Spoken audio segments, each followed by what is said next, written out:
ভোটের আগে বাংলার রাজনীতিতে বড় চমক।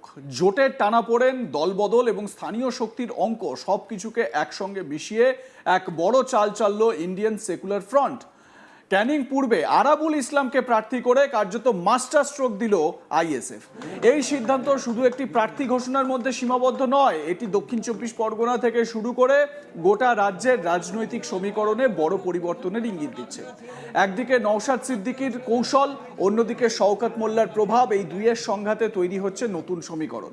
এই বিশ্লেষণধর্মী প্রতিবেদনে আমরা খতিয়ে দেখব কেন আরাবুলকে প্রার্থী করা এত গুরুত্বপূর্ণ, এর রাজনৈতিক বার্তা কি এবং এর প্রভাব কোথায় গিয়ে পড়তে পারে। 23শে মার্চ ফুরফুরা শরীফ থেকে প্রথম দফার প্রার্থী তালিকা ঘোষণা করে আইএসএফ। মোট 9টি জেলার 23টি আসনে প্রার্থী ঘোষণা করা হয়েছে। গুরুত্বপূর্ণ আসনগুলি ভাঙড়, ক্যানিং পূর্ব, নন্দীগ্রাম, পাঁশকুড়া, মুরারই। এই তালিকায় স্পষ্ট, আইএসএফ শুধুমাত্র একটি নির্দিষ্ট অঞ্চলে সীমাবদ্ধ থাকতে চাইছে না, বরং রাজ্য জুড়ে নিজেদের উপস্থিতি জানান দিতে চাইছে। আরাবুল ইসলাম একসময় তৃণমূল কংগ্রেসের গুরুত্বপূর্ণ মুখ ছিলেন।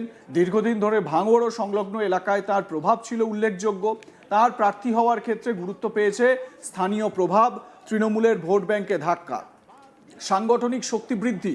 তৃণমূল ছেড়ে আইএসএফে যোগ দিয়েই নিজের পছন্দের আসনে টিকিট পাওয়া, এটি রাজনৈতিকভাবে বড় বার্তা আরাবুল ইসলামের। অন্যদিকে নওশাদ সিদ্দিকী আবারও ভাঙড় থেকে প্রার্থী হয়েছেন। তিনি আইএসএফের একমাত্র বিধায়ক। ভাঙড় তাঁর শক্ত ঘাঁটি। গত কয়েক বছরে এখানে সংঘাতের রাজনীতি তীব্র হয়েছে। শওকত মোল্লা এবং নওশাদ সিদ্দিকী, এই দুই নেতার সংঘাত নতুন নয়। গত কয়েক বছরের ছবি দেখলে বোঝা যায় বারবার সংঘর্ষ, রাজনৈতিক উত্তেজনা, রক্তপাত পর্যন্ত হয়েছে। এই কারণে অনেকেই বলছেন ভাঙড় এবারও রণক্ষেত্র। মালদার সুজাপুর, নদিয়ার পলাশিপাড়া, চাপড়া, উত্তর চব্বিশ পরগনার বাদুড়িয়া, অশোকনগর, আমডাঙ্গা, মধ্যমগ্রাম, দেগঙ্গা, হাড়োয়া, বসিরহাট, দক্ষিণ চব্বিশ পরগনার কুলপি, ক্যানিং পশ্চিম, ক্যানিং পূর্ব, মগরাহাট, ভাঙড়, হুগলির হরিপাল, খানাকুল, পূর্ব মেদিনীপুরের পাঁশকুড়া, নন্দীগ্রাম, পশ্চিম মেদিনীপুরের শালবনী, পশ্চিম বর্ধমানের বারাবণী, বীরভূমের বোলপুর, মুরারইয়ে প্রার্থী ঘোষণা করেছে আইএসএফ। ভাঙড়ের নওশাদ, ক্যানিং পূর্বে আরাবুল ছাড়াও অশোকনগরে প্রার্থী তাপস বন্দ্যোপাধ্যায়, আমডাঙ্গায় বিশ্বজিৎ মাইতি, মধ্যমগ্রামে প্রিয়াঙ্কা বর্মন, ক্যানিং পশ্চিমে প্রবীর মণ্ডল, নন্দীগ্রামে শিক্ষক মোহাম্মদ শবে মিরাজ খান, শালবনীতে পীযূষ হাঁসদা, বারাবণীতে বিশ্বজিৎ বাউরি, বোলপুরে অধ্যাপক বাপি সরেন। আইএসএফ প্রার্থী, ভাঙড়ের আইএসএফ প্রার্থী নওশাদ সিদ্দিকী কি বলেছেন শোনাবো তার বক্তব্য। নদিয়া জেলার পলাশিপাড়া বিধানসভা কেন্দ্র থেকে আমাদের পার্টির পক্ষ থেকে যাকে আমরা নমিনেট করছি, বিশিষ্ট শিক্ষক শামসুর আলী মল্লিক সাহেব। চাপড়া বিধানসভা কেন্দ্র থেকে জাকির মন্ডল সাহেব। উত্তর চব্বিশ পরগনা জেলার বাদুড়িয়া বিধানসভা ক্ষেত্র থেকে মৌলানা মোহাম্মদ কুতুবউদ্দিন ফাতেহি সাহেব। অশোকনগর বিধানসভা কেন্দ্র থেকে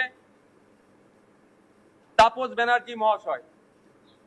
আমডাঙ্গা বিধানসভা কেন্দ্র থেকে বিশ্বজিৎ মাইতি মহাশয়। মধ্যমগ্রাম বিধানসভা কেন্দ্র থেকে প্রিয়াঙ্কা বর্মন মহাশয়া।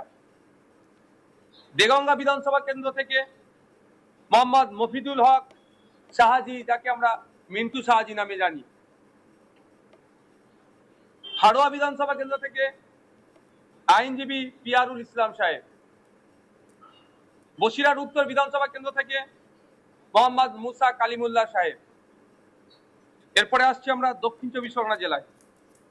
দক্ষিণ চব্বিশ পরগনা জেলায় যে সমস্ত সিট ইতিমধ্যে আমরা ঘোষণা করেছি, তার মধ্যে প্রার্থী আজকে যেটা ঘোষণা করছি, কুলপি বিধানসভা কেন্দ্র থেকে প্রতিদ্বন্দ্বিতা করবেন আইএসএফ এর পক্ষ থেকে আব্দুল মালিক মোল্লা সাহেব।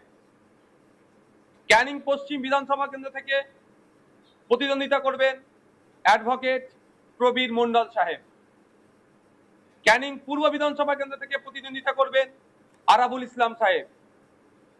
মগরাহাট পশ্চিম বিধানসভা কেন্দ্র থেকে প্রতিদ্বন্দ্বিতা করবেন আব্দুল আজিজ আল হাসান সাহেব।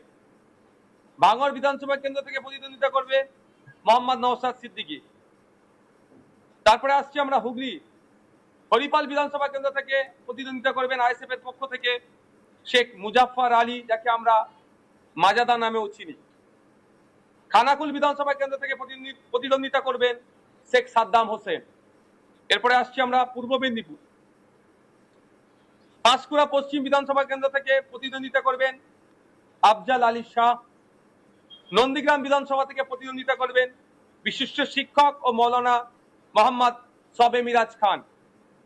পশ্চিম মেদিনীপুর জেলার শালবনী বিধানসভা থেকে প্রতিদ্বন্দ্বিতা করবেন বিশিষ্ট শিক্ষক পীযূষ হাসদা মহাশয়।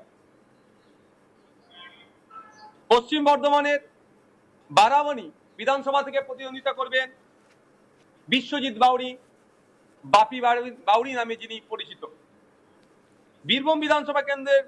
বীরভূম জেলার যে সমস্ত বিধানসভা কেন্দ্র থেকে আমাদের ইন্ডিয়ান সেকুলার ফ্রন্টের পক্ষ থেকে প্রতিদ্বন্দ্বিতা করছেন, বোলপুর বিধানসভা কেন্দ্র অধ্যাপক বাপি সরেন মহাশয়।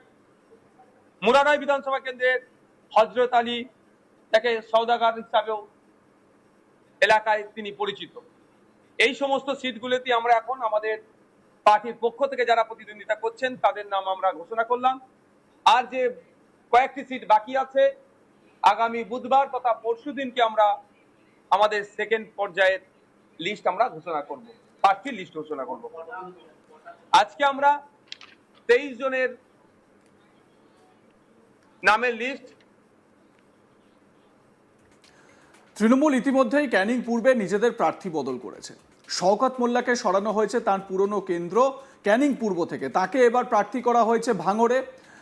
ক্যানিং পূর্বে নতুন মুখকে প্রার্থী করেছে তৃণমূল। এই সিদ্ধান্তে স্থানীয় স্তরে ক্ষোভ তৈরি হয়েছে। আইএসএফ এর সামাজিক সমীকরণ এই প্রার্থী তালিকার একটি বড় দিক। 30%-এর বেশি হিন্দু প্রার্থীর তাৎপর্য, ধর্মনিরপেক্ষ ইমেজ তৈরি, বৃহত্তর ভোট ব্যাংক টার্গেট। শুধুমাত্র সংখ্যালঘু দল নয় এই বার্তা, মহিলা ও আদিবাসী প্রার্থী। আইএসএফ শুধু ধর্মীয় সমীকরণ নয়, সামাজিক প্রতিনিধিত্বেও জোর দিয়েছে। উদাহরণ প্রিয়াঙ্কা বর্মন, পীযূষ হাসদা, বাপি সরেন। আইএসএফ প্রথমে বামেদের সঙ্গে জোট করতে চেয়েছিল। 73টি আসনে আলোচনা, পরে 29টি আসনে সমঝোতা, কিন্তু কয়েকটি আসন নিয়ে সমস্যা থেকেই যায়। আইএসএফ যেসব আসনে আলাদা প্রার্থী দিয়েছে সেগুলি হলো নন্দীগ্রাম, পাঁশকুড়া পশ্চিম ও মুরারই। এই আসনগুলোতে বামেদের সঙ্গে সরাসরি লড়াই হবে। রাজনৈতিক বিশ্লেষণ বোঝাচ্ছে বা বিশ্লেষণ করলে দেখা যাচ্ছে আইএসএফ স্বাধীন শক্তি হতে চাইছে, বামেদের ওপর নির্ভরতা কমাচ্ছে, নতুন ভোট ব্যাংক তৈরি করছে। নওশাদ সিদ্দিকী এ প্রসঙ্গে কি বলেছেন শুনে নিন। আমি এবং আমাদের রাজ্য নেতৃত্বরা লেফট ফ্রন্টের অফিসে গিয়ে সেখানে সিনিয়র মোস্ট লিডারদের সাথে বসে এটাকে একটা সুন্দর সেট দিতে চেয়েছে। শেষ পর্যায়ে এসে কোনো রকম ভাবে না এটা ব্যাঘাত ঘটে, সেই জন্য আমরা মধ্যখানে একটা দিনও রাখছি। আশা করব বামেদের কাছে শুরু থেকে আমরা যে ডিমান্ড রেখে এসেছি যে উত্তর 24 পরগনার ক্ষেত্রে বিগত নির্বাচনে যে 7টি সিট আমরা দিয়েছিলাম, এবারেও সেই 7টি সিট দেব। এবং একটি সিট যেটা হচ্ছে বাদুরিয়া, বিগত নির্বাচনে বিধানসভা নির্বাচনে সেই সিটটি আমরা ক্লেম করলেও সেখানে কংগ্রেসের পক্ষ থেকে আব্দুল সত্তার সাহেব দাঁড়াবেন বলে আমাদের কাছে স্পেশাল রিকোয়েস্ট করেছিলেন। তার অন্যতম হচ্ছে মাস্টার সাহেব আমাদের শামসুল আলী মল্লিক সাহেবের মাধ্যমে আমাদের কাছে স্পেশাল রিকোয়েস্ট করার জন্য আমরা আব্দুল সত্তার সাহেবের সম্মানার্থে ওই সিটটা ছেড়েছিলাম।